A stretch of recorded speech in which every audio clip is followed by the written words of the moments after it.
Shalom. Salam, salut. Bienvenue dans ce nouvel épisode d'Entrepreneur State of Africa, le podcast qui dit tout haut Ce que les entrepreneurs pensent tout bas.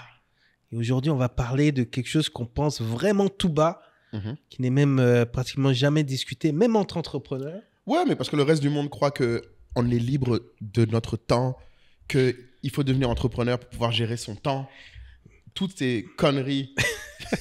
Ces idées reçues. Oh, allons là-bas, toi aussi. Mais en tout cas, on va essayer d'aller dans le détail cette fois de la gestion du temps pour nous. Et on va prendre vraiment le temps de vous expliquer comment gérer le temps. Quand on était au début dans notre voiture entrepreneuriale, comment on le gère aujourd'hui. On va même lâcher quelques petites anecdotes personnelles. Moi, j'ai partagé comment j'ai eu ma plus grosse défaite professionnelle et comment j'ai dû m'en relever grâce au crunch time. Et l'importance de cette notion de savoir mettre la gomme et le crunch time quand il faut. Dans mon cas, c'est des levées de fonds. Chez Kaye, il y a plusieurs moments où c'est chaud. C'est les joies du B2B. Exactement. Donc, les joies du B2B, des entreprises de services pour ceux qui connaissent. Force à vous les gens, force à vous. Donc voilà, ouais, on va parler de tout ça, mais surtout, on va aussi parler du lien de notre gestion du temps avec la vie personnelle. Bien et la balance qu'il faut avoir, l'équilibre qu'il faut avoir entre ce feu qu'on subit parfois au boulot et l'équilibre émotionnel. Je pense que c'est un épisode où on a été à la fois, on va dire, conceptuel, philosophique, mais également assez pratique. Assez pratique, avec quelques notions techniques. Pas mal d'outils. Et on a vraiment hâte d'avoir vos retours. Donc, abonnez-vous. Bon épisode à tous. Oui, abonnez-vous. Abonnez-vous, c'est gratuit encore une fois.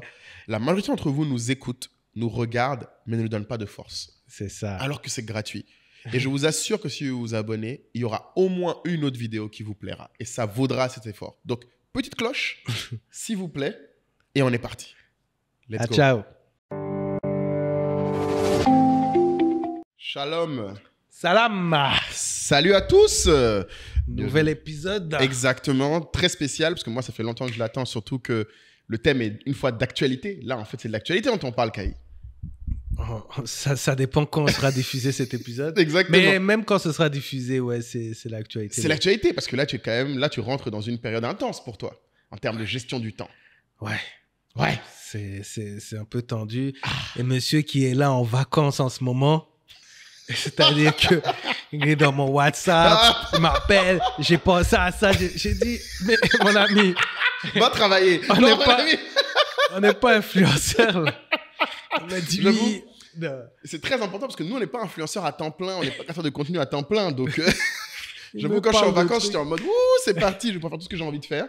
Et pendant ce temps, moi, je savais pas que tu étais dans un moment vraiment intense, quoi. Donc, crunch time. Crunch time, exactement. Tu appelles ça. Exactement. Que les gens sachent, parce que je pense que l'idée, pour donner un peu le contexte de l'épisode, comme vous avez dû le voir dans la description, c'est que on se rend compte que la gestion du temps, on a déjà fait un épisode sur la productivité. Avec Philippe Simo. Avec Philippe, exactement. Je crois que c'était 24 ou un truc comme ça, je suis pas sûr. Ouais. Qui est intéressant, mais on n'est pas rentré vraiment, je pense, dans la gestion du temps. Et surtout, je me suis rendu compte, en tout cas de nous deux, on a tous... Le problème, c'est que les gens, des fois, voient notre style de vie et notre gestion du temps. Et surtout, c'est un élément important pour beaucoup de gens qui se disent « Je vais être entrepreneur pour être libre et gérer mon temps. » Tu vois. Ouais. Je pense que c'est une motivation importante pour beaucoup de gens. J'entends énormément ça. Je vais pouvoir gérer mon temps, je vais pouvoir gérer mon temps. Et souvent, alors, on nous a reproché d'avoir un peu un langage, en tout cas moi, d'avoir un langage un peu défaitiste en mode « Ouais, t'es pas libre de ton temps. » Mais ce que je voulais expliquer aux gens, c'est qu'en fait, il y a des saisons. Ouais. Il y a des moments, il y a le crunch time qui est un moment particulier, il y a le temps normal qui est un moment particulier, et surtout, j'aimerais qu'on prenne aussi la gestion du temps dans les différentes étapes de notre carrière entrepreneuriale. On ne gérait pas le temps pareil quand on était juste au tout début, après quand on a eu une petite équipe, et après aujourd'hui on a des équipes 20, 30 personnes, et c'est encore différent quand un jour tu arrives à 50, 100. Je pense que effectivement on pourrait faire, enfin là c'est, comme tu l'as dit, on a déjà parlé peut-être de productivité, mais time management, je pense qu'on pourrait faire vraiment beaucoup d'épisodes. Exact. Même quand on parlait de la gestion des réunions, on se disait, enfin, il y a même une question de micro-time management. Exactement, dans la réunion. Mais effectivement, j'avais pas identifié que c'est vrai que tu as ton fameux truc où les gens disent « je veux être entrepreneur pour être libre ». Oui. Et c'est de toujours répéter qu'on n'a jamais été aussi peu libre. Exactement. Parce qu'on est dépendant de beaucoup de choses. Ouais. Mais la gestion du temps, moi, je pense que j'ai dû le dire dans ce podcast. Enfin, je le répète tellement de choses, tellement de fois. C'est vraiment la première chose. Quand je suis devenu entrepreneur, ça a été vraiment la première chose à laquelle j'ai dû sérieusement m'intéresser. Exactement, parce que tu as parlé de Eat the Frog de Brian Tracy qui t'avait beaucoup marqué, je pense. Ouais, de Brian Tracy sur justement, tu parlais de la différence entre le début de carrière entrepreneur et aujourd'hui. Moi, la première différence que je vois, c'est qu'au début, c'était comment réussir à gérer mon temps de la journée. Oui. Aujourd'hui, c'est comment réussir à gérer mon temps de l'année. De l'année, oui, c'est vrai. Et avant, c'était de la journée parce qu'il y a un truc que j'aime souvent dire, c'est que de 3 ans depuis l'âge de 3 ans, tu as un horaire en fait. Tu as un horaire, tu as un planning. Un horaire. Exactement. À la crèche, à l'école, université, tout ça. Oui. Et quand tu dis, je me lance, vas-y, je démissionne, j'écris ma lettre, c'est fini, je suis libre, tu arrives chez toi et c'est bizarre. C'est bizarre. Tu as 25, ça dépend, 25, 27, 28, et tu es là et tu dis, ouais, moi je travaille plutôt la nuit, puis après tu te rends compte finalement ça ne te va pas, etc. Personne ne t'impose des règles. Et donc, cette gestion de la journée, et donc, Brian Tracy, qui est un auteur très reconnu là-dessus, il a ce truc où il t'accompagne. C'est là que j'ai découvert les podcasts. Et il t'accompagne. Eat that frog, donc mange cette grenouille. Mange la grenouille. Mange la grenouille. Donc ça veut dire le truc le plus compliqué, le plus dur de ta journée dans ta liste. Fais-le en premier. Et ça a tout changé sur ma vision de la fameuse to-do list. Ah, tu vois, c'est le premier outil que les gens prennent pour gérer du temps, c'est la to-do list. La to-do list. Je fais ma liste de tâches, pam. Mais en fait, c'est l'ordre de la to-do list qui compte. C'est pas l'exhaustivité. C'est ça. Et ça m'a fait remarquer un truc, c'est que, tu vois, c'est comme, faut faire attention aux tactiques. C'est-à-dire, on te dit, mais fais une to-do list. Ton manager va dire, fais une to-do list. Donc, tu fais une to-do list.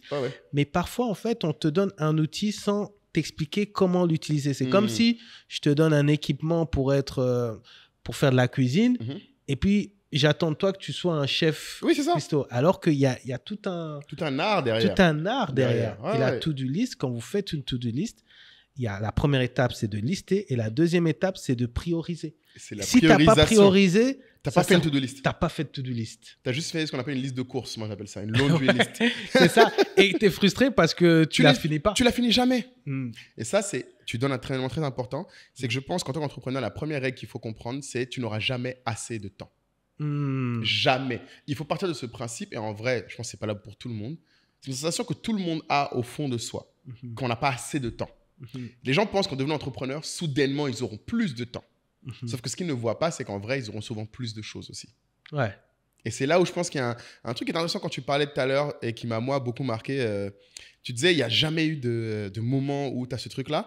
Moi, j'ai eu l'impression qu'à l'université, tu as ce petit sentiment. Toi, tu n'as pas eu ce moment à l'université ou pas? Ah oui. Non, c'est vrai que quand tu commences à avoir des horaires changeants, flexibles, oui. Façon là. Lundi, c'est l'après-midi. Voilà. Vendredi. Et du coup, la période libre, il faut faire quelque chose. Tu dois faire quelque chose. Mais souvent, il y avait quand même des travaux dirigés ou des trucs. Toi, tu as fait des ateliers. Toi, tu as ta fac au début. Tu étais où? Tu n'étais pas à la fac, toi, au début? Si, j'ai commencé par l'université. Où? C'était à Bordeaux. À Bordeaux. Et à Bordeaux, tu n'avais pas ce sentiment des fois d'avoir... Moi, ça m'arrivait. Bon, encore, moi, j'étais à Dauphine. Donc, franchement, nous, on était chargés comparé aux autres facs. Tu avais quand même des fois où tu as 2-3 jours où tu n'as pas de TD. En fait, parce que moi, je considérais les amphis... J'allais pas aux amphis déjà pour commencer. Première étape. Si tu enlèves les amphis, ça fait déjà beaucoup de temps libre. Comme tu n'allais pas à l'école, au lycée, j'ai appris. Mais ouais, ça c'est une autre histoire. Ça, les gens qui seront... c'est mes 2 dernières années que j'étais comme ça. Première et terminale, pas avant. Il faut être très honnête. Mais du coup, ouais. On attend Djeneba sur le podcast. Exactement, pour le podcast pour qu'elle révèle ça. C'est terrible. Mais ouais, du coup, effectivement, je pense qu'il y a beaucoup de gens qui expérimentent ça. Toi encore, tu es quelqu'un de rigoureux. Je pense que tu allais aux amphis, tu allais aux trucs. Bon, alors... Pour être honnête, enfin, l'amphi, Bon, je ne saurais pas dire le pourcentage, mais je ne suis pas non plus le gars qui faisait les 100%. D'amphi, ouais. Mais grâce au réseau, tu récupères les cours. Voilà, les professionnels. Tu récupères les cours, mais c'est mieux d'écouter. C'est mieux d'aller. Parce que, voilà, après, tu retiens mieux. Mais c'est vrai qu'il y a pour globaliser, c'est vrai que peut-être que dans vos études supérieures, pour ceux qui en ont fait, il y a peut-être effectivement ce petit changement parce que c'est peut-être moins rigoureux. Mais après, quand tu vas dans le milieu du travail à nouveau, tu es à nouveau encadré. Tu vois, tu es à nouveau encadré. Et tu as tout à fait raison parce que moi, ce que je voulais souligner en disant ça, c'est pour dire un peu, il y a une analogie, il faut que les gens comprennent. Si vous avez été dérouté, parce que je connais des gens qui disent régulièrement, la fac, c'est pas pour moi. Ouais. En disant, j'ai été trop libre et ça m'a fait perdre mon rythme. À ces gens-là, j'aime bien dire, faites attention à l'entrepreneuriat alors. Ouais. Parce que c'est X fois pire. Ouais. Et c'est ça le point, c'est qu'il y a une notion de discipline qui est très forte. Mais il y a les outils. Comme tu as évoqué, il y a prioriser to-do list. Toi, tu avais quoi d'autre comme autre outil? Je sens qu'à un moment, tu avais parlé de time docking. Oui, alors ça, c'est plus aujourd'hui. C'est maintenant, ok. Donc, il y a une transition. C'est plus aujourd'hui parce que maintenant, si tu veux, si je devais faire la to-do list, enfin, il y a la to-do list. Ouais. Donc, tout le monde sait faire. Après, il y a la priorisation. Et là, en fait, le time blocking est une stratégie de gestion du temps qui me permet d'ajouter une troisième couche qui consiste à bloquer toutes les périodes de ma journée, tous les temps de ma journée sans exception. C'est-à-dire que ces éléments-là que j'ai mis dans une to-do list, en fait, vont occuper un espace dans ma journée. Donc, si j'ai prévu d'écrire des mails de 13h à 13h30, je vais créer dans mon agenda 13h à 13h30 mail. Parce que si tu ne le fais pas, c'est vide.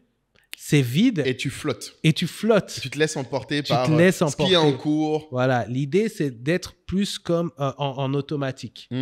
Et ce qui est très important dans cette stratégie-là, c'est qu'à 13h30, si tu n'as pas fini, tu dois passer à la suite. C'est ce que j'allais dire. Tu ne dois pas déborder. Il faut se rendre compte. Et limite, il faut après se dire quel truc tu as passé pas assez de temps, trop de temps. Voilà. Ou au contraire. Parce que c'est ça. Après, je pense que comme la priorisation pour une to-do list, le time blocking, après, il y a l'analyse.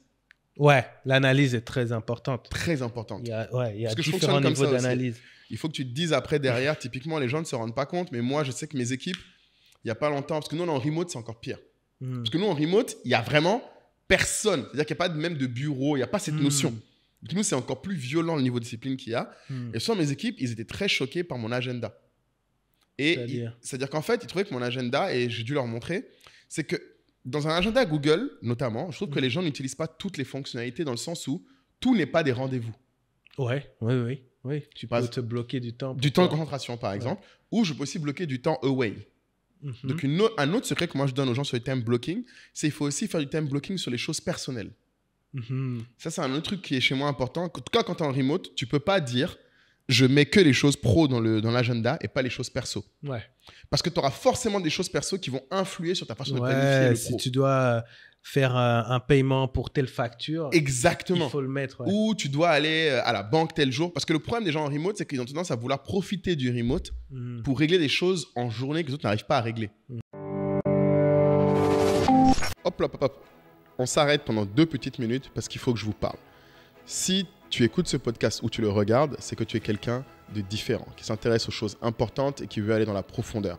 Mais je pense que plus que d'écouter et juste de consommer, ce qui nous distingue, et on en a parlé dans les différents épisodes du podcast, c'est comment on agit. Et comment on agit, c'est sur quoi on investit. Je pense que la meilleure solution pour devenir meilleur, c'est d'investir sur vous et surtout d'être avec des personnes de qualité. Donc je pense que vous aimeriez bien causer avec Kayi ou moi, échanger quotidiennement. Et pour ça, il faut rejoindre la tribu Telegram. Parce que dans ce groupe, ce n'est pas un groupe WhatsApp comme un autre. Déjà, tu peux nous parler à nous tous les jours. C'est cool. On échange sur tous les sujets dont vous voulez. Mais surtout, il y a des gens d'exception, de tous les pays, de tous les bords, de tous les types et tous les métiers qui sont passionnés par une seule chose, s'améliorer tout en étant léger et essayer d'être heureux. Donc, ça ne coûte que 100 €. Et vous savez que je parle de chiffres, c'est important. Si 100 € vous permet d'être une meilleure personne avec des gens de qualité, je pense que c'est un deal à ne pas louper.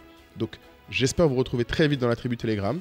Cliquez dans les liens dans la barre et à très vite. aller à la banque tel jour. Parce que le problème des gens en remote, c'est qu'ils ont tendance à vouloir profiter du remote pour régler des choses en journée que les autres n'arrivent pas à régler. Tu vois, par exemple, tu vas te dire, ah, mais moi, je peux profiter pour aller retirer de l'argent à cette heure-là parce qu'il n'y a personne. Mais moi, je le mets dans mon... T'as mon truc away, retirer de l'argent.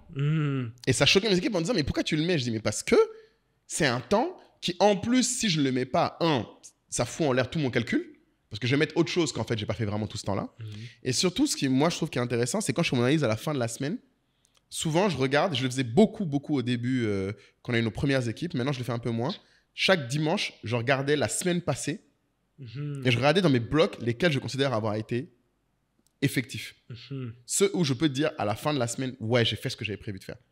Et tu as des trucs, et là, tu commences à marquer. Moi, j'ai remarqué par exemple qu'il y a des blocs, tout ce qui était pour moi les choses qui étaient interaction avec les gens, c'est là où j'ai réalisé le fameux sujet du chronotype. Ce que tu évoquais tout à l'heure discrètement en disant j'aime travailler la nuit, j'aime travailler le jour. Tout le monde a son truc. Moi, j'y crois plus du tout à ce truc-là parce que j'ai remarqué qu'en fait, tu as un truc peut-être qui est facile pour toi, mais ça dépend des tâches. Par exemple, moi, avant, j'étais le gars qui aimait bosser la nuit. Mais en fait, ce que j'ai compris, c'est pas que j'aimais particulièrement bosser la nuit, c'est juste que j'aimais bosser sans interruption. Exactement.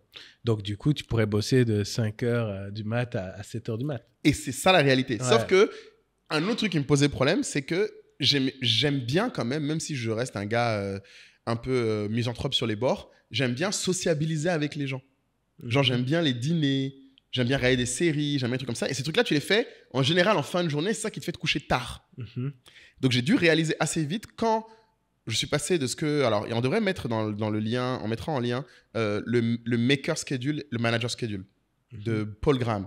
Il explique que l'agenda, quand tu es quelqu'un qui développe, qui vend, qui exécute, n'est pas le même que quand tu es quelqu'un qui manage des gens. Ouais, totalement.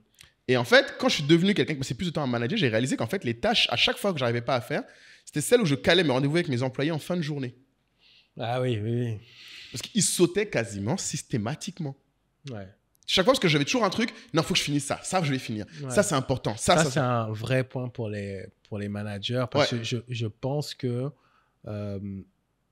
les managers ne se rendent pas compte à quel point ce petit point de 15, 20, 25 minutes que tu dis à ton équipe, désolé, on le fera plus tard. Oh, ça change tout. Ça change beaucoup de choses. Ouais. Parce que tu te rends pas compte, la personne va dire OK, mais ça se trouve, la personne avait misé beaucoup de choses sur ce point. Ouais. Sur ce moment. Et souvent, comme on dit, tu sais, il y a une métaphore qui dit sur la trajectoire d'un astéroïde.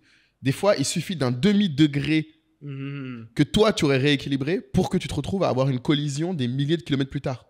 Des fois, tu as tes équipes. Si tu zappes le rendez-vous cette semaine-là et tu te dis, ouais, vas-y, on reporte à après-demain, en fait, tu te réveilles à la fin de la semaine et ils ont fait un truc qui fait que la semaine est naze. Et c'est pas de leur faute, parce qu'en fait, souvent, ils étaient prêts à te poser la question. Ils avaient conscience du risque, mais tu as annulé le truc parce que pour toi, il n'y avait pas de truc vital. Ouais. Et c'est là où j'ai réalisé qu'en fait, non. Si je considère que mes employés, que leur travail est la première base de mon évaluation personnelle de mon succès, je dois commencer ma journée par ça. Ouais.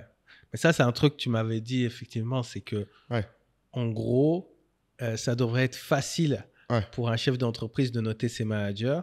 Il devrait voir les notes de son équipe. C'est simple. Ouais, c'est un truc que moi, je fais chez nous. Du coup, si tu transmets ça, forcément, le manager, il va faire attention à ses équipes, au one-to-one, au point, aux lectures, parce que il faut lier ça. Nous, la performance d'un manager, c'est la performance de ses équipes. Ouais. C'est-à-dire, tu peux faire ce que tu veux. Toi, en tant qu'IC, on appelle ça individual contributor en anglais. Tu peux être un très bon individual contributor, mais tu es un mauvais manager si tes équipes font de la merde. Exactement. Et surtout si elles ne progressent pas. Oui. Et c'est là où, du coup, je pense que le maker schedule est des gros blocs de 3 à 4 heures de temps, ininterrompus pour aller en profondeur dans un sujet.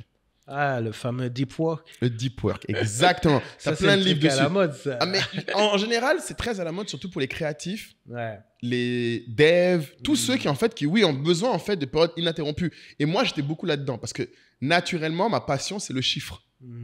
Donc ça, c'est un truc. Ça, c'est du deep work. C'est-à-dire que typiquement, je peux être très à l'aise pour switcher de contexte à l'autre, mais quand je suis en analyse de données, faut pas me parler. Genre vraiment. C'est-à-dire que j'ai besoin de. En fait, même si tu me parles, je ne saurais pas t'entendre. Kader peut témoigner parce que quand on vivait ensemble et qu'on travaillait dans notre bureau, les gens, je me souviens une fois, Guillaume, du coup, notre CFO aujourd'hui est venu, il était choqué parce qu'il est resté dans la pièce avec nous pendant 5 heures, on ne s'est pas dit un mot. Et à un moment, il nous a dit, mais les gars, vous parlez pas Et Kader et moi, en fait, on est tous les deux dans le truc, on s'est sortis avec quoi? On dit, de quoi tu parles en fait? Il nous a dit, bah, depuis ce matin, vous n'avez pas parlé. Ouais. Et on lui a dit, mais tu veux qu'on se dise quoi? Il me dit, mais vous bossez là? On dit oui.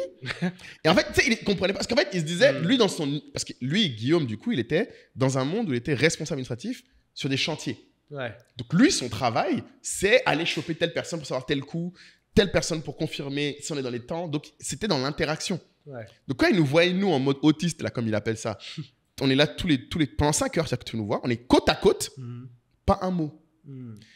Ça ne veut pas dire qu'on ne va pas collaborer à des moments précis. Mais ça, c'était le maker schedule. C'est vraiment un truc qui est spécifique. Et je pense qu'au début de l'entrepreneuriat, tu as besoin de ça. C'est très souvent ça. Totalement. Et tu vois, tu faisais la comparaison avec les études. Ouais. C'est comme, à un moment donné, tu dois aller à la bibliothèque ou je ne sais pas. Enfin, à un moment, les examens arrivent. Non, il faut se donner. Donc, quand les partiels arrivent, et tout le monde connaît ça.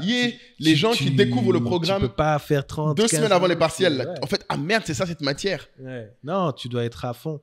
Mais ça, c'est quelque chose que je suis aussi content d'avoir. C'est-à-dire, quand il faut se focus, je vais me focus. Ouais. Mais c'est pas la règle. Ce que je veux dire aux gens, non, ça peut pas être la règle, mais tu dois connaître ta capacité à aller en profondeur de manière ininterrompue. Et vaut mieux effectivement le tester au début. Oui. Comme ça, tu connais un peu ta force. Ouais. Tu sais, parce que l'erreur que les gens font, c'est qu'ils se disent, si ça chauffe, tu vois, bon, je bosserai à fond et puis je vais rattraper, tu vois. Ah ouais, non. Je vais rattraper. Mais en fait, quand tu te connais bien, tu découvres que au moment où faut rattraper, en fait, tu avais mal estimé le truc. Et donc, ça te retombe dessus, tu livres pas à temps, etc. Ouais. Et moi, je pense qu'il y a plus dangereux même. Souvent, j'expliquais, moi, ce qui faisait que j'ai arrêté très vite de faire le truc de partiel, dernière minute, tu te donnes à fond. Bon, je l'ai fait mes 2 premières années, mais j'ai arrêté après. Parce que je me suis rendu compte après que tout ce que tu ingères de force en une période aussi réduite ne reste pas. En tout cas, ça reste très peu. Si tu regardes bien, et c'est souvent ce que je dis aux gens, ce qui est dangereux en entrepreneuriat, c'est que si tu fais pareil, même le deep work que tu vas faire là, à ce moment-là, n'aura pas une durabilité aussi grande que les choses que tu fais régulièrement. Oui, après, ça c'est... Non, mais c'est dur à entendre pour beaucoup de gens parce qu'ils pensent qu'en fait, ils se disent, je réponds aux besoins maintenant. Je vais donner un exemple. Moi, à un moment, je m'étais mis en deep work réseaux sociaux. Je voulais, parce je connaissais même pas Facebook, je ne savais pas comment ça marchait. Et en fait, si jamais je m'étais amusé juste à dire, je passe un week-end, je fais que du Facebook pendant un week-end, et après, je déduis une stratégie, je pense pas qu'au bout d'un moment, tu réussis à faire des espèces de ce qu'on appelle les connexions nerveuses. En fait, ton cerveau commence d'un coup. Plus tu le fais souvent, plus c'est un truc que naturellement, tu repères partout. Et il faut le faire pas seulement longtemps, il faut aussi le faire souvent. Ouais. Et c'est là où j'insiste, quand tu as un maker schedule en tant qu'entrepreneur, il faut faire très attention à ne pas juste dire « je ne fais ça que pendant une courte période ». Il faut te dire « je peux faire du deep work sur un sujet 1 mois, par exemple ». Au moins 21 jours, je dirais. Faut pas se dire, je vais faire ça 1 semaine et après j'arrête. Par exemple, quelqu'un qui, comme toi, dit, ah ben moi, je veux closer ce type de client. Donc pendant 1 semaine, je vais essayer à fond. Ouais. Et après, ils abandonnent. Et je vois beaucoup de gens qui en fait te disent, j'ai tenté à fond pendant un moment, j'étais à fond dans ça. Et aujourd'hui, j'y arrive plus. Je dis, mais t'as fait ça pendant combien de temps à fond? Ouais, ça, c'est aussi la phrase de... Mais tu vois ce que je veux dire ou pas? Des gars, il dit... ouais, j'ai contacté... Tonton Gary, Roto Gary, les gens. Mettez ça en commentaire, c'est important. J'ai contacté plusieurs personnes, mais personne veut m'accompagner, veut me mentorer. T'as contacté combien de personnes? 12. Il dit, contacte-en 200. On en parle, voilà, après on se reparle. Et pire, 200, moi ce que je dis souvent aux gens, par exemple, voilà, contacte-en 200, ne le fais pas en une seule soirée. Ouais. T'as des gens... Développe une habitude. Voilà. Tu comprends ce que je veux dire?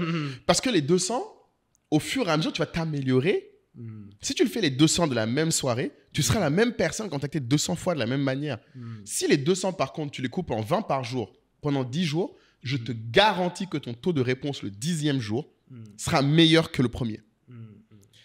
Non, et puis, tu vois, ça rassemble aussi beaucoup d'épisodes sur lesquels on a échangé. Ouais. Et ça me fait penser aussi au fameux livre Atomic Habits. Ah bah oui. Le premier livre du book club, du Club Telegram. Exactement. Pub, d'ailleurs. Petite pub Telegram, et c'est important parce que vous l'avez lu tous ensemble. On n'a pas encore fait le débrief. Mais... C'est vrai, on n'a pas encore fait le débrief, mais c'est vrai que dans le groupe Telegram, donc dans la communauté, il y a maintenant un book club dont on est très fiers. Ouais. Et on a fait des zooms, voilà, on lit le même livre, on fait des zooms, on a débattu. Et c'est vrai que ce livre... Il parle beaucoup d'identité. C'est-à-dire qu'il parle très important. Je pense que c'est le truc le plus marquant pour moi. Ouais, tu vois, il parle des habitudes, bien sûr, c'est le titre du livre. Mais je fais le parallèle avec ce qu'on dit là, parce que tu disais, la personne, au lieu d'envoyer 200 mails un jour, toi, tu dis, envoie un mail tous les jours pendant 200 jours. Exactement. Qu'est-ce qui se passe? C'est que au départ, tu as défini un objectif. Tu développes une habitude. Mais ce que James Clear dit dans le livre, c'est que travaille aussi sur ton identité. C'est-à-dire qu'au lieu de dire « je veux contacter 100 personnes », dis-toi « je veux être la personne qui est en contact avec des personnes d'un haut niveau tous les jours. » Tous les jours, exactement. Et donc, en fait, quand tu dis « je suis cette personne-là », qu'est-ce qu'elle ferait? Voilà, qu'est-ce qu'elle ferait? Et donc, tu fais des choses qui vont dans ce sens. C'est extrêmement... J'ai trouvé ça très, très fort, très puissant. Et il y a beaucoup de trucs dans le time management qui sont en lien finalement avec qui tu es, tu vois. Parce que le time management, il est... tu vois, que tu sois photographe, que tu sois, je sais pas, DJ, que tu sois cuisinier, la gestion du temps, en fait, tu vas même être jugé sur ta façon dont tu gères le temps. Si tu arrives en retard, si tu livres tes photos en retard, que tu promets que tu ne délivres pas. Ta réputation, elle est à, je sais pas, 50%. Basé sur ta capacité à respecter tes engagements. Et donc, c'est lié à ta gestion du temps. La fiabilité, c'est la base de ta réputation. C'est la fiabilité. On disait dans le networking, si tu discutes, tu fais un network et puis tu dis demain, du coup, je te transfère ce mail. Ne crois pas que parce que tu l'envoies 4 semaines après, c'est quand même bien. C'est quand même bien. Non, en fait, la personne t'a catalogué. Elle va jamais te le dire. Il n'y a pas besoin même. Elle va jamais te le dire, mais elle va dire c'est pas fiable. Moi, quand je suis dans une période où c'est chaud, parce que je sais pas, imaginons, il y a un livrable à rendre et il y avait un truc à faire qui en fait, je me rends compte à quelques temps du livrable que c'est pas fait. Enfin, des trucs, tu vois, super compliqués, des moments compliqués. Au moment où je vais devoir faire appel à la personne qui va m'aider, beaucoup de gens vont s'éliminer. Naturellement. Parce qu'en fait, je vais éliminer toutes les personnes où j'ai un moindre doute sur leur capacité à respecter l'engagement. Parce qu'à ce moment-là, je ne peux pas me permettre. Et c'est souvent tes meilleurs deals. Hein. Ouais. Les meilleures opportunités. L'autre fois, tu m'as dit que tu as fait une passe à une fille là-dessus sur l'IA ou non, sur la 3D. Oui, sur la 3D. C'est ça. Sur la 3D. Ouais. Alors là, c'était un pari parce que j'avais jamais travaillé avec elle. Mais ce que je veux dire, c'est que tu vois, je me surprends à chaque fois quand je suis dans ces situations-là, le peu de gens finalement auxquels tu peux, tu peux aller et tu peux dire, gars, là c'est chaud. Tu vois, et cette personne va dire non, j'ai compris que c'était chaud. Tu vois, c'est super important ce que tu dis là. Mais en plus, ce que tu décris sur l'identité avec James Clear, c'est essentiel sur la crédibilité et même pour toi. Lui, il en parle beaucoup dans le cadre du changement en disant si tu dis je veux être un entrepreneur, il faut que tu aies la vie d'un entrepreneur. On en a parlé avec Philippe en disant ça ne commence pas le jour où soudainement tu crées ta boîte. On en a parlé avec Fabrice aussi. On parlait avec Fabrice aussi, c'est très vrai. Un épisode de Fabrice, il expliquait que tu ne peux pas te lever en un coup. Je suis entrepreneur, je travaille à fond, mais quand j'étais salarié, j'étais cool. Ton identité doit changer avant.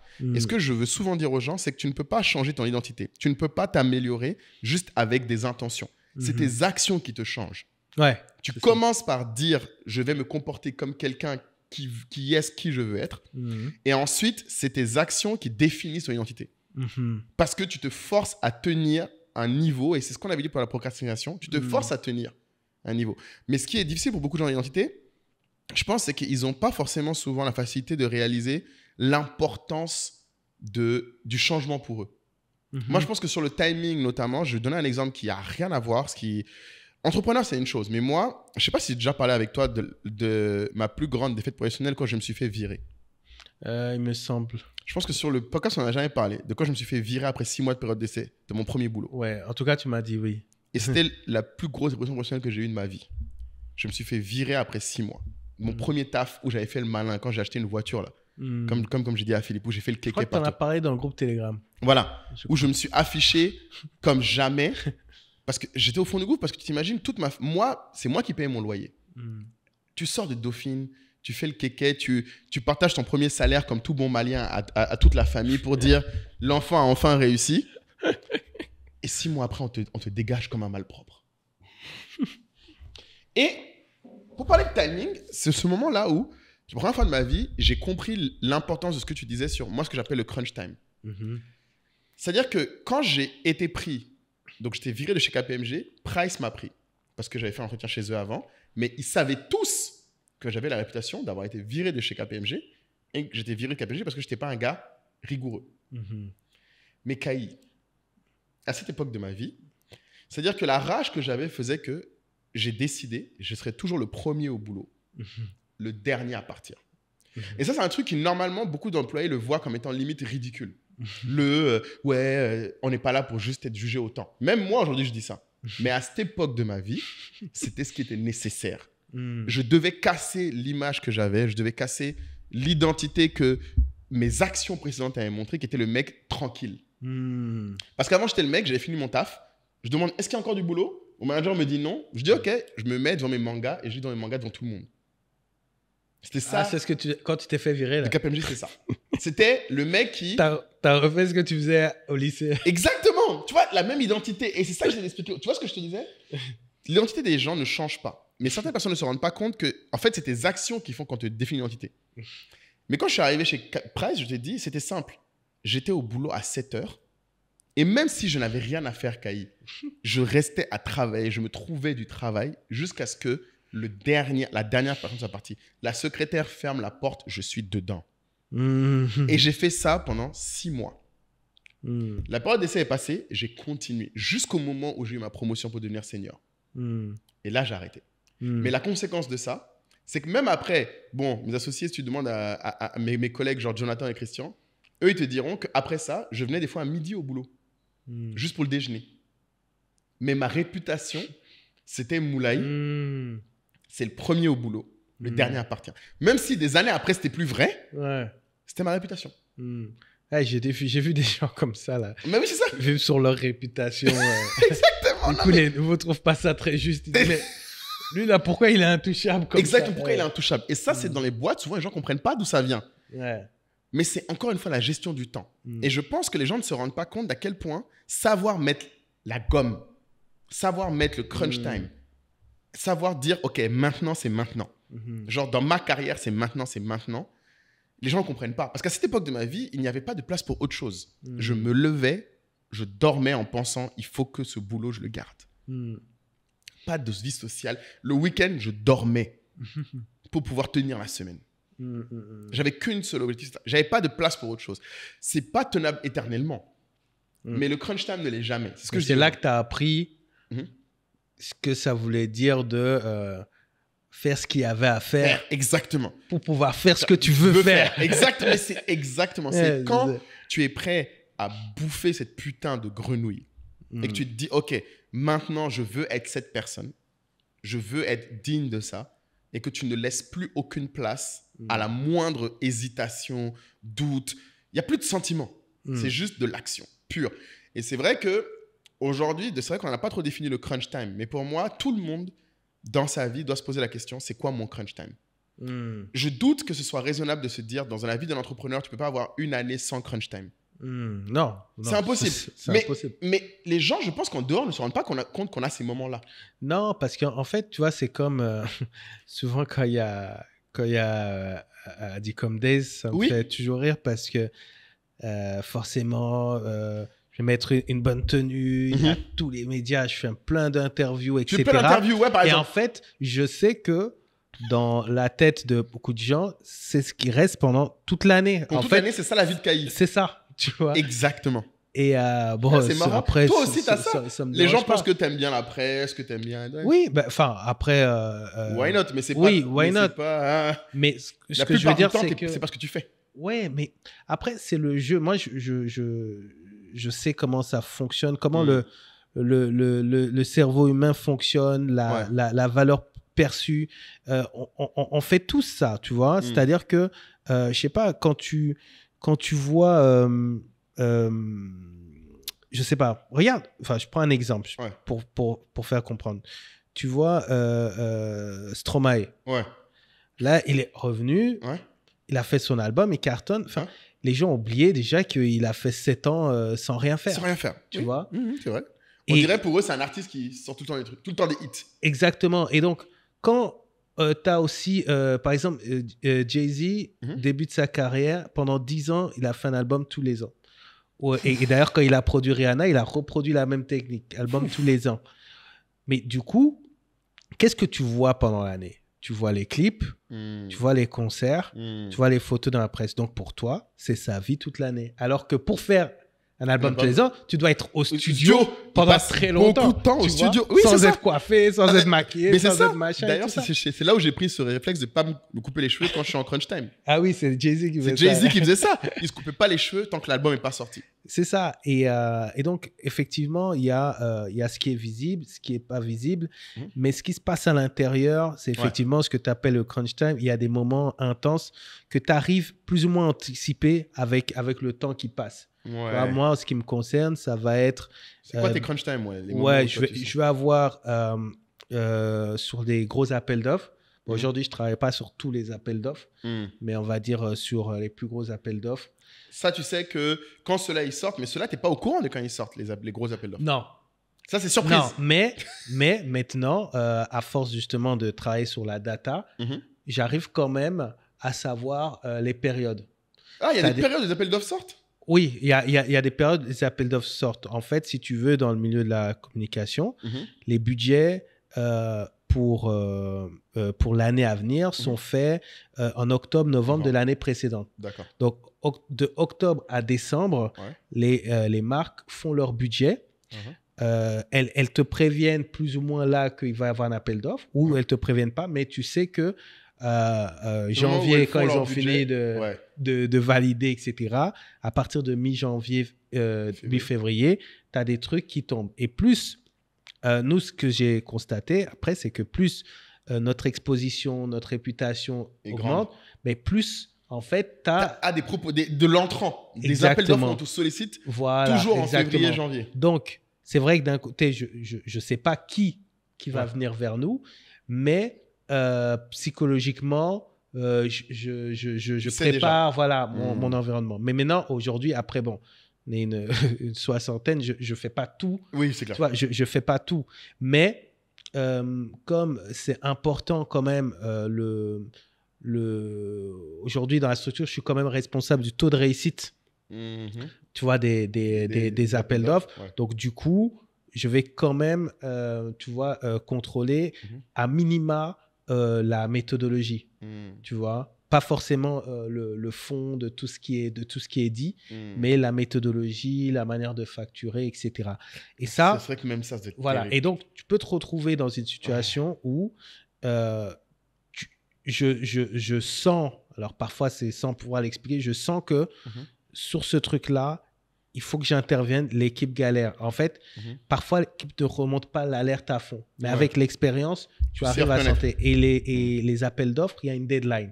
Toujours. Donc là, je sais que je vais y passer, tu vois, je vais passer peut-être une nuit par-ci, etc. Moi, en général, je préfère surtout me lever très tôt. Toi, t'es un mec de toi. Voilà. Mais ça m'est arrivé récemment de faire un truc que j'avais... Les gens ont vu les stories à 22h que tu as posté. 22h, c'est rien. Mais c'était 22h, c'est rien. Ce que j'ai dit, 22h, c'est... Pour beaucoup de gens, c'est... Non, mais les gens qui veulent être en mode entrepreneur lifestyle, je veux gérer mon temps. Non, 22h, c'est rien. Mais après, c'est pas non plus 22h tout le temps. Hein, mais je dis, voilà, quand on est dans un crunch time.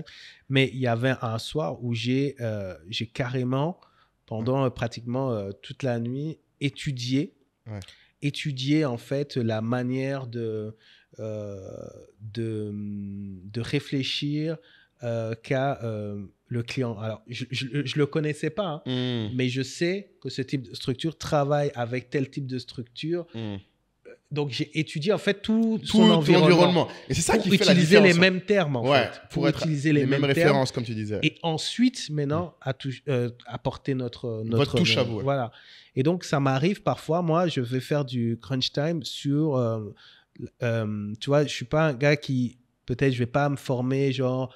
chaque jour, je fais un peu, mais parfois, je vais me former à fond sur un truc tu vois, qui va me servir et que je vais après implémenter. Et donc, voilà, donc j'ai des appels d'offres, j'ai les périodes aussi parfois de recouvrement. C'est-à-dire alors, oui, c'est ça, mon ami. C'est un vrai sujet dans le B2B. Dans le B2B, parce que les gens crachent sur les petits business, là, mais mon ami, les grosses boîtes, là. Voilà, on arrive à avoir des montants intéressants et on est toujours réglé, c'est pas le problème. Mais il faut aller chercher les la gens. Trésorerie, voilà, on a un process en fait où voilà, si c'est pas arrivé là, un tel travail, etc. Et quand c'est arrivé au-dessus d'un truc, en fait, ça me remonte pour que toi, tu ailles contacter la personne au-dessus pour que la facture avance. Voilà, exactement. Tu vois, enfin, j'essaye de voir où est-ce que ça en est, etc. Tu vois, mais du coup, ça peut être un gros moment de tension parce que il se trouve que et notamment pendant les vacances d'août parce que là en ce moment là t'es en plein dedans surtout les fins de mois fin des mois c'est important parce que en fait le truc, enfin nous aujourd'hui on a quand même beaucoup travaillé pour structurer notre chiffre d'affaires de telle sorte qu'on est équilibré. Tu vois, c'est pas genre on dépend de un client, etc. Mais il se trouve que avant je trouvais que c'était par hasard, mais j'ai bien analysé. Il y a des moments où à peu près tous en même temps, il y a des retards. Ah ouais, pendant les vacances, c'est super chaud. Ouais, et donc c'est le sujet des vacances et donc donc pendant les vacances, toi tu taffes plus que les autres parce que à ce moment-là, il faut que tu te débrouilles pour... Ouais, à part quand on a pu tu vois en fait non, c'est dans le cas si tous le font en même temps, tu vois. C'est là où c'est chaud. Là en ce moment, il y a un peu ça, mais on a déjà eu des années où tu arrives avant les vacances, les shoppers disent les gars avant de partir. Oui, pardonnez. Voilà. Valider un peu la facture. Voilà, on va tous partir en vacances en paix. C'est vrai. Tranquillement. Donc, ça, c'est tension parce que j'ai vraiment, enfin, moi, c'est une de mes priorités absolues. Il faut que les salariés ne sentent pas ces fluctuations. Mais c'est marrant parce que, toi, tu vois, c'est toi qui l'absorbe, en fait, ça. Oui. Toi et la finance. Les autres ne savent pas ça. Non, ils savent pas ça. Ils savent pas ça parce que bon, voilà, ils travaillent et puis voilà. Et puis, est-ce que c'est vraiment leur rôle? Ils ont aussi un rôle dans ce truc-là puisque on les sensibilise, mais c'est pas tant leur rôle. Donc, on doit travailler là-dessus. Vis ma vie d'entrepreneur, c'est ça la vérité que les gens ne voient pas en fait. En fait, après, je vais pas. Bon, après, j'imagine que c'est un stress aussi parce que eux, ils ne voient pas le stress qu'il y a derrière. En plus, c'est un stress qui est isolé, celui-là. Tu peux pas en parler. Ouais, c'est pas évident. Après, tu peux pas. Non, tu parles pas. Tu en parles avec ton équipe rapprochée. Ouais. Et puis après, en fait, le truc, c'est que je considère que on voulait trouver des solutions. Oui. En fait, pas de ramener les problèmes aux gens. C'est ça. Enfin, en tout cas, il y a des solutions. Tu vois que je suis le seul à pouvoir trouver. Maintenant. Quand ça devient, si c'est des sujets récurrents, par exemple, j'ai une réflexion avec le mentor pour trouver d'autres types de solutions que je ne connais pas forcément. Bien sûr. Tu vois. Tu dois te former. Donc voilà. Donc sur ce type de crunch time. Et puis il y a les événements. Et là, Adicom, madame, elle sait. Madame, elle est prévenue que quand Adicom arrive. Tout le monde sait que. C'est ça. Là seulement, c'est. Non, mais genre. Mais après, est-ce que tu penses que sur ce sujet-là, typiquement, quand tu dis elle essaie, c'est genre, chaque année, vous savez qu'à ce moment-là, genre, je sais pas, il faut du renfort pour t'aider. Est-ce qu'il faut prendre des vacances avant ou pas de vacances du tout? Comment vous en parlez à deux de ces sujets-là? Parce que j'imagine qu'en fait, ça doit être. Parce que moi, quand ça arrive crunch time, Dieu merci, ça m'est arrivé une fois le crunch time. On était en couple quand j'étais marié, effectivement, pendant ma levée de fonds. Mais moi, je l'avais prévenu avant. Je lui ai dit, à partir du moment où je rentre en levée, je suis un autre homme. Non, je suis désolé, ça va durer 6 à 9 mois. Après, je reviendrai moi-même. Bon, je ne sais pas si je l'ai prévenu, mais elle a constaté. On fait une petite pause parce que j'ai quelque chose d'important à vous dire. Vous savez, Entrepreneur State of Africa, plus qu'un podcast, plus qu'une chaîne YouTube, c'est une communauté. C'est une communauté qui a une vision commune. Cette vision, c'est de croire que grâce à l'entrepreneuriat, on peut avoir un impact sur notre communauté et que par l'entrepreneuriat, ce sera le développement de notre continent. Mais pas que. Cette communauté, elle est aussi pleine de personnes qui ne sont pas forcément entrepreneurs, mais qui ont également cette vision qu'il faut investir sur soi-même pour être meilleur, pour avoir un impact. C'est vraiment l'objet, c'est vraiment ce qui nous porte à partager et avoir des conversations comme celles que vous êtes en train de regarder en ce moment même. Quand vous serez membre de cette communauté, vous aurez également accès à des meet-up, des dîners, des événements totalement gratuits. C'est vraiment une opportunité également d'échanger en permanence avec Moulay et moi, parce qu'on est très fiers de cette communauté, on est très fiers d'échanger avec cette communauté.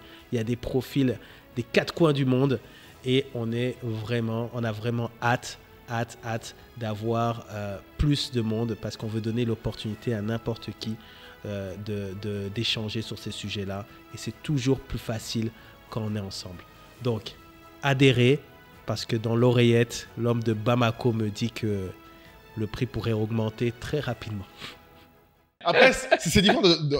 Dans ton cas, elle était impliquée dans Adicom à un moment aussi. Oui, oui, il y a des années où elle est plus impliquée que d'autres. Ouais. Après, comme c'est un environnement qu'elle connaît, effectivement. Mais après, c'est toujours, je pense que pour elle-même, c'est toujours surprenant parce que... Ah, même pour elle Non, oui, mais parce qu'en fait, de se dire que, ah, mais l'année dernière, vous avez déjà ce problème-là. Pourquoi cette année encore? C'est trop long. Mais ce qu'il faut savoir, après, on est une équipe un peu plus réduite sur Adicom. Donc, c'est pas toujours évident. Ah, c'est pas tout le monde de Totem qui bosse sur Adicom. Ah non. Ah, ça, c'est un truc que je savais pas, tu vois, par exemple. Ah ouais? Non? Ah non, tu vois bien. Non, mais je sais que tu avais même fait 2 boîtes différentes et tout. Sur les doigts d'une main. Les gens d'Adicom, vous êtes 5. Ouais. Après le jour J, vous amenez des gens de Totem.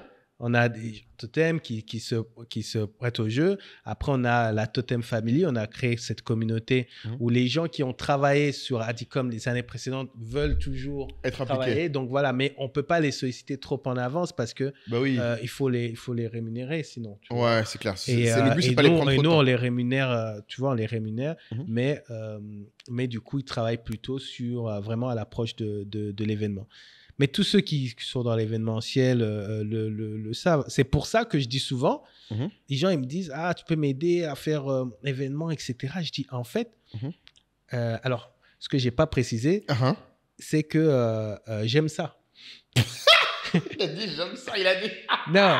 Et j'en peux plus. Non, mais parce que en fait... Mais parce que quand tu dis « oui, je ne oui, vois non, mais il faut préciser. Non, mais parce qu'il faut le préciser. Oui, tu vois, c'est que... c'est ce que tu disais l'autre jour, c'est...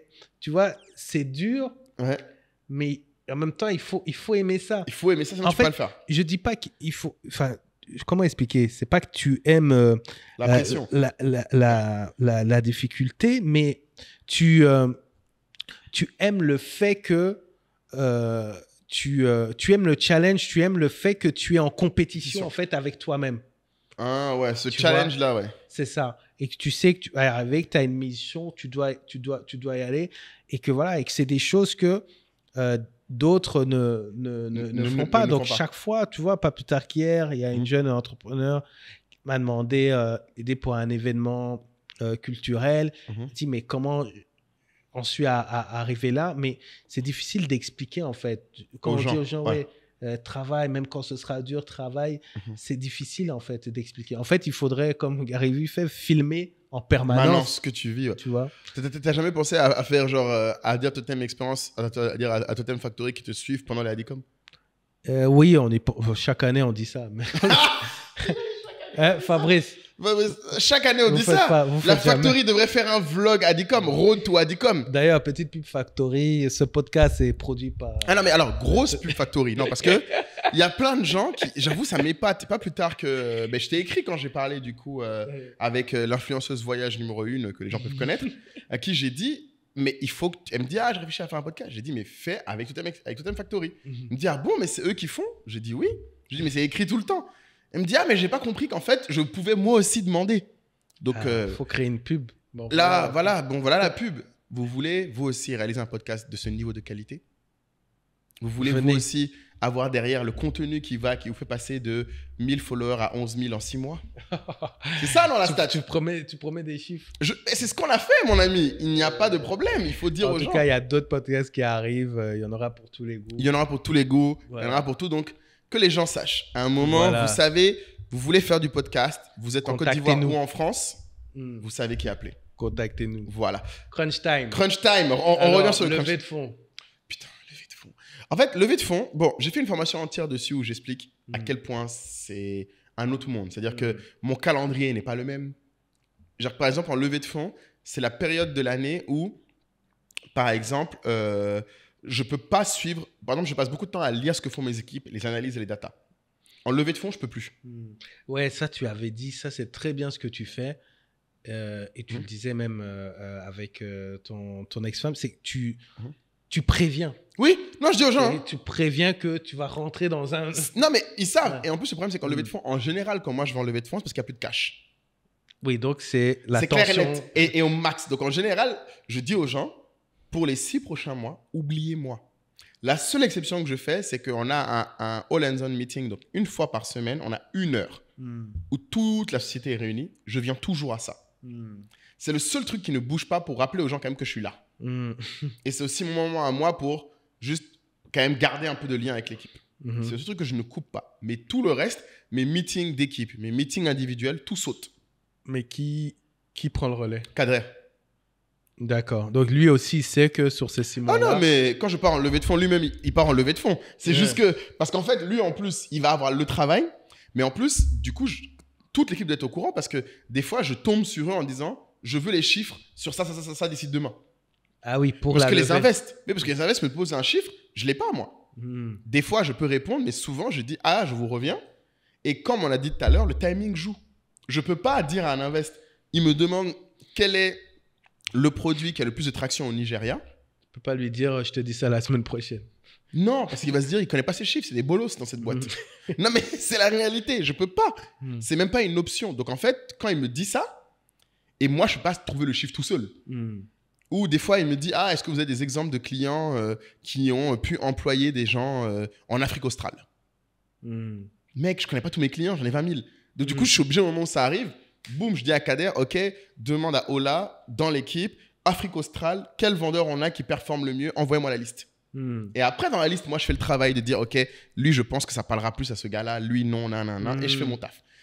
Mais du coup, tout le monde est enlevé, en fait. Toute la boîte est enlevée. C'est juste que moi, je suis en front. Ouais.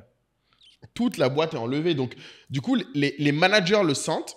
Bon, mes associés, pire que tout le monde le sentent, parce qu'eux, en plus, il y a un certain niveau de meeting où ils savent qu'ils doivent arriver. Donc, en fait, eux, je fais un point avec eux. En fait, après le rendez-vous d'1 heure qu'on fait avec les employés, on a un rendez-vous d'1 heure entre founders chaque semaine. Et du coup, c'est ce moment-là où je leur dis, ok les gars, voilà, on en est sur la levée. Il me faut ci, ça. Semaine prochaine, j'aurais besoin que toi, tu viennes à un meeting. Semaine prochaine, fais gaffe, toi, ils vont te demander ça. Et j'essaie d'anticiper. Mais c'est un mode de vie où aussi, par contre, ce qui est marrant, c'est que c'est la période de ma vie où je suis le plus régulier. C'est-à-dire que là, je fais plus de sport que le reste de l'année. Ah, mais tu sais, ça, c'est un vrai point. Parce que je pense qu'on est dans cette période-là, tous nos sens sont plus... On est alerte à beaucoup de choses. Exactement. C'est-à-dire que c'est pas parce que je suis en crunch time que je vais sauter... tu vois, le petit déjeuner que je saute peut-être... Le reste de l'année. Alors que là, tu vas dire... En crunch time, ça, c'est important. Ouais. Voilà, tu vois. Tu vas faire attention à ces petits détails. Ouais. Et c'est marrant parce que je me souviens que mes femmes, ça la faisait beaucoup rire. Elle disait, mais en fait, genre, si le reste de l'année, tu avais la même attention à toi, en fait, tu ferais 10 fois plus. J'ai dit, mais le problème, c'est que je peux pas être tout le temps comme ça. En fait, le niveau d'intensité et d'énergie que ça me demande, je sacrifie quelque chose. Typiquement, et c'est pour ça que je lui dis, je peux être très attentif sur la gestion du temps, par exemple. En levée de fonds, tout ce qui touche à mon temps, j'y arrive très bien. Par exemple, moi, la bouffe, c'est là où j'ai le moins de contrôle. Parce que j'ai besoin de tellement de carburant que j'ai du mal à en même temps me contrôler là-dessus. La bonne nouvelle, c'est que là, j'ai fait ma levée de fonds cette fois en même temps que je fais 21 jours sans manger. Donc, j'ai réussi pour la première fois à docoreler. Mais c'est un danger des crunch time. Par contre, quand tu es entrepreneur, c'est que si tu les appelles pas crunch time, si tu ne sais pas que ça doit s'arrêter, tu peux être tout le temps dans ces cycles-là, en fait. Ouais. Et moi, c'est ce qui m'est arrivé à un moment, en fait, quand on est revenu de Côte d'Ivoire, quand on est revenu en Côte d'Ivoire, en fait, de 2018 à 2019, c'est là où j'ai pris l'habitude, par exemple, d'avoir une telle relation à la nourriture. Parce que c'était pas aussi grave ma relation avant, mais c'est vraiment quand j'étais en mode, j'enchaînais les levées, qu'en fait, j'étais tout le temps dans un mode où j'avais toujours l'impression qu'on allait mourir. Donc, tout le temps, je me battais avec la dernière des énergies. Et c'est pour ça qu'on dit, par exemple, que tu ne peux pas vivre tout le temps pour survivre. Sinon, tu as une vie courte. Les gens qui survivent toute leur vie ont une vie plus courte. Parce que le stress que tu as, et on n'en parle pas assez, je trouve, quand tu es entrepreneur, mais ça a un coût, en fait.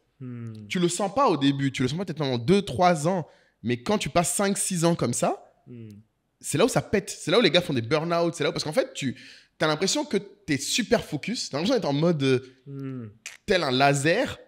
Mais en fait, au bout d'un moment, tu sais, un laser, l'intensité de la lumière, il faut l'alimenter. Et tu n'as pas une batterie infinie. Et donc, c'est pour ça que moi, par exemple, maintenant, j'impose toujours après les crunch time de faire un gros break. Tu vois, là, je suis en vacances pendant 3 semaines parce que je sors d'un crunch time où on a frôlé la mort de très près. Et je sais que si je m'amusais avant, je me serais amusé à directement après ça, c'est reparti. On est reparti comme en 14. Ce que j'ai fait à la levée d'avant. Et j'ai tout foiré après. Alors qu'en fait, il faut que tu mettes un break après. Et c'est Patrick Bet-David qui disait dans une de ses formations, tu sais, où il fait pas mal le lien entre l'émotion et la logique quand tu construis ton plan. Et donc, du coup, tu sais, tout le monde sait qu'il doit faire son business plan ou son plan d'action à l'année, etc. Et lui, il disait, quand tu fais ça, tu fais aussi ton plan émotionnel, genre émotionnel. Enfin, ça veut dire, en fait, c'était le côté personnel, c'est-à-dire à l'année. Tu vois? Donc, ça veut dire que tu planifies tes vacances. Exact. Tu vois, tu planifies ton temps avec ton conjoint, tu planifies ton temps avec ta famille. Exact. Et en gros, ça te permet, c'est ce que tu es en train de dire, c'est que ça permet au cerveau de se dire, OK, j'ai tel élément, mais après j'ai ça, etc. Après, donc, exact. Et quand tu as l'impression d'être dans un tourbillon et tu sais pas où est la fin, c'est là où c'est super dangereux. Donc là, par exemple, moi, je sais que j'ai, par exemple, Adicom en novembre. Et je sais qu'après, j'ai une semaine où je vais voir mon grand frère en Belgique, par exemple. Tu le sais déjà, Je sais déjà, tu vois. J'essaye de le caler déjà. etc. J'en ai déjà parlé et tout. Et c'est calé. Et donc, ça permet aussi tu vois, de créer un équilibre. Et c'est ça, en fait, le truc. En fait, je pense qu'avec l'expérience, tu arrives à trouver. C'est-à-dire que je connais ce feu-là. Mon ami. J'ai besoin d'eau aussi. Et tu as besoin d'eau. Et surtout, c'est très important. Moi, je dis aux gens, attention à un truc que moi, j'ai fait comme erreur aussi beaucoup. Et que malheureusement, beaucoup d'entrepreneurs, je pense hommes, encore plus que femmes, ont tendance à faire, c'est à confondre repos et récupération. Typiquement, il ne faut pas penser que parce que tu vas en vacances avec ta famille et que tu passes tes vacances à dormir, c'est du repos. Ou en tout cas, il faut que tu aies conscience que pour ta famille, tu n'es pas là. Mais nous, on ne s'en rend pas compte. Beaucoup de pères de famille qui sont entrepreneurs, c'est ce que j'ai remarqué, en fait, les moments où eux sont là, ils ont l'impression de faire l'effort d'être là. Mais en fait, ils se reposent, en fait. Et les autres le vivent comme, il est là, mais on n'est pas la priorité. Encore une fois. Même quand il est là. Et du coup, il y a un vrai sujet sur, il faut distinguer le repos de la récupération. Donc, si tu considères que ton temps familial est important, il faut le séparer du temps du repos. Il ne faut pas mélanger les deux. Et ça, pour le coup, il y a plein de gens qui ont essayé de m'expliquer comme mon exemple en me disant que j'ai toujours tendance, quand tu es entrepreneur, des fois à vouloir mélanger les deux. Parce que tu te dis, mais je vais me reposer et en même temps, je fais ça. Je vais me reposer et en même temps, je fais ça. Mais en fait, tu ne te reposes pas. Ou, au contraire, tu te reposes, mais en fait, le truc que tu fais, tu ne le vis pas vraiment. Je vois ce que par exemple, là, quand j'ai voulu me reposer, je ne suis pas allé en vacances. Je n'ai pas voyagé. Parce qu'en fait, du coup, j'aurais ou voyagé et kiffé mon voyage, mais je n'aurais rien fait, pas repos, ou alors je ne me serais pas reposé. Donc, tu peux voyager et te reposer là-bas. Ça dépend des gens. Oui, ça dépend des gens. Mais je connais la plupart des gens, quand ils voyagent, en fait, ils reviennent plus fatigués. Oui, ça, c'est un principe que je ne... Tu vois, Et voilà, la team Luxure Voyage, je vous vois. Vraiment, Nathalie, Laurette, tout ça, je vous vois. Ça, c'est à cause d'Instagram. C'est ça. Mais du coup, ouais, vraiment, il faut distinguer repos de récupération. Ce que je dis vraiment aux gens, et c'est important, récupération, c'est faire des choses qui te donnent de l'énergie. Moi, c'est lire des mangas, jouer aux jeux vidéo. Des personnes, ça peut être cuisiner, ça peut être... Il faut refaire des choses qui te font kiffer. Ouais. Qui sont différentes des choses qui te permettent de récupérer de la forme ou du sommeil. Ouais.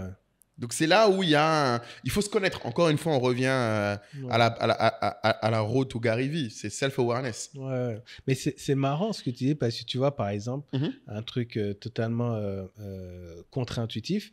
Je sais que quand je vais jouer au foot, tu vois, ça me kiffait d'être un peu sur le terrain, Bien etc. sûr.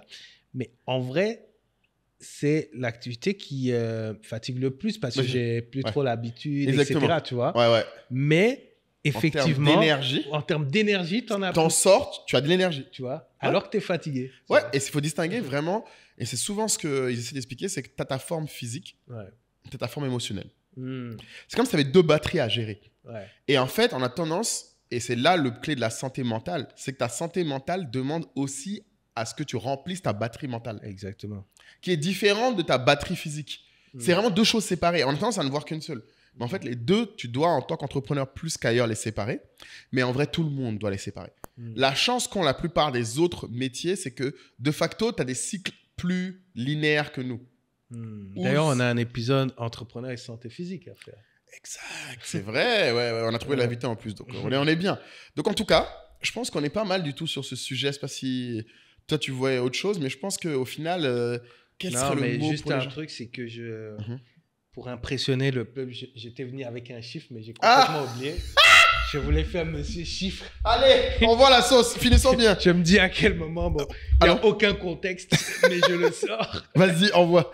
Non, mais je trouvais ça intéressant. Il disait que, tu vois, 90% des personnes qui travaillent aujourd'hui travaillent en moyenne 2 heures de plus par jour qu'il y a 2 ans. 2 heures de plus par jour qu'il y a 2 ans, avant le Covid. En 2021, tu veux dire. Ouais. C'était... non, je crois qu'ils ont fait l'étude en 2020, donc c'est en 2019. D'accord. Donc, mais c'est juste pour te dire qu'on travaille de plus en plus, mais la stat qui vient derrière, c'est de dire que les gens, quand tu leur demandes, ils loupent en moyenne 25% de leur engagement. De leur temps de travail. Non. Ils n'arrivent pas à délivrer de leur réunion. Engagement, livrable, réunion, etc. 25%. Exactement. C'est-à-dire, mais ça peut être des petits trucs. Mais ils travaillent plus, mais ils n'arrivent plus à... Exactement. Tu vois un peu le truc.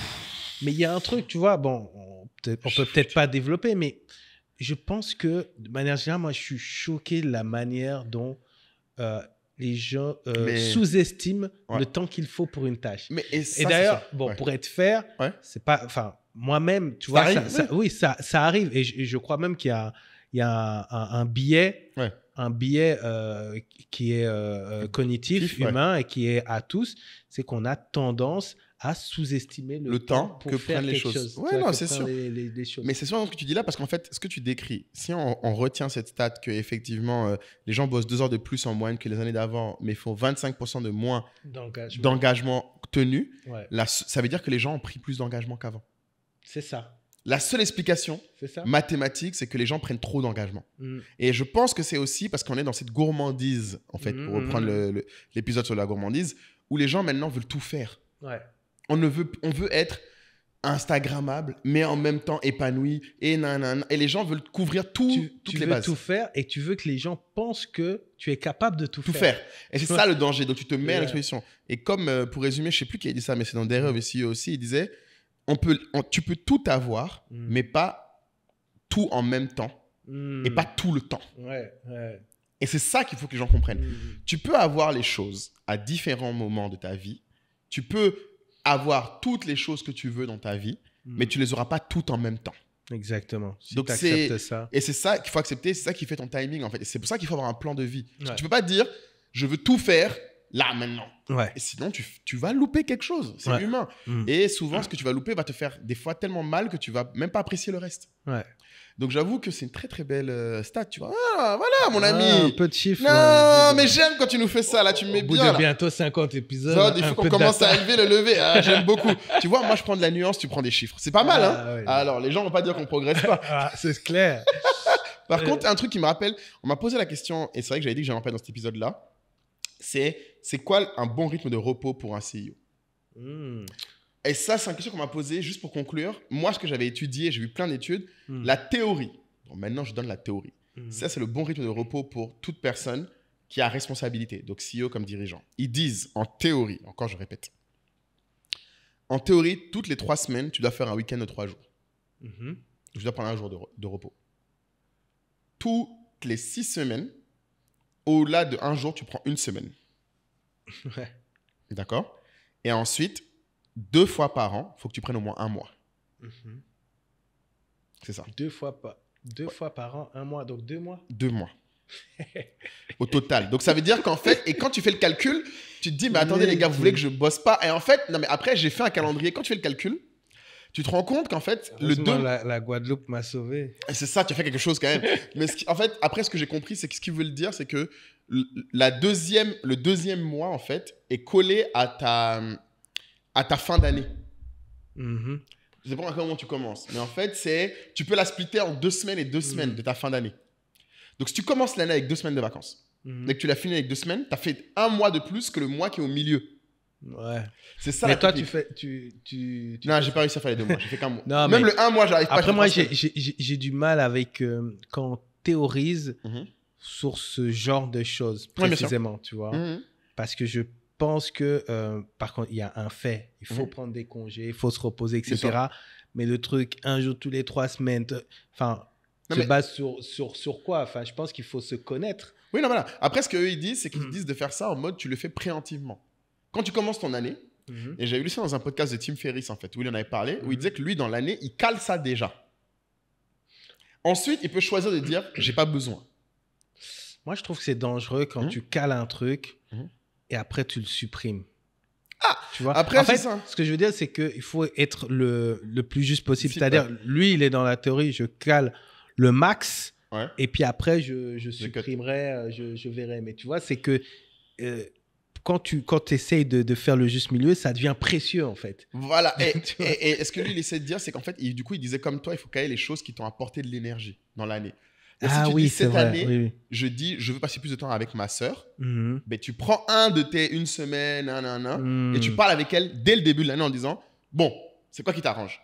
Et tu cales par rapport à tes moments que toi, t'as anticipé avec tes crunch time. Donc, si tu cales tes crunch time, tu cales tes moments de repos, tu peux choisir les choses importantes et les allouer au moment que tu choisis d'allouer à ton repos, à ta récupération, l'un ou l'autre. Mais c'est vrai que le paradoxe, c'est que si tu demandes aux gens quelle est la chose la plus importante pour toi, ils vont te citer une chose. Mais si tu regardes leur emploi du temps, c'est pas ce qu'ils font. Et c'est pareil pour l'argent. C'est pareil. Si tu demandes à tout le monde qu'est-ce qui est important pour toi, dis la santé, être en bonne santé. Tu demandes de regarder ton banque, tu vas voir, mais tu dépenses rien de santé. Ni santé mentale, ni santé physique, rien du tout. Oui, mais c'est parce que, encore une fois, c'est la grosse dissonance cognitive entre ce qu'on veut et ce qu'on est et ce qu'on fait.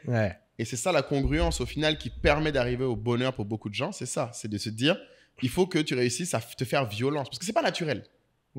C'est pas naturel, exactement comme on l'a dit avant, c'est pas naturel de se dire je peux tout avoir, mais pas tout en même temps et pas tout de suite. C'est pas naturel. Le réflexe naturel, quand tu planifies, c'est de vouloir tout en même temps le plus vite possible. Et donc, c'est pareil pour l'argent, c'est pareil pour le temps. Donc, du coup, je pense que, qu'est-ce qu'on pourrait donner comme mot de la fin à nos gens sur la gestion du temps? Parce que là, on a couvert quand même pas mal de trucs et je pense que c'était.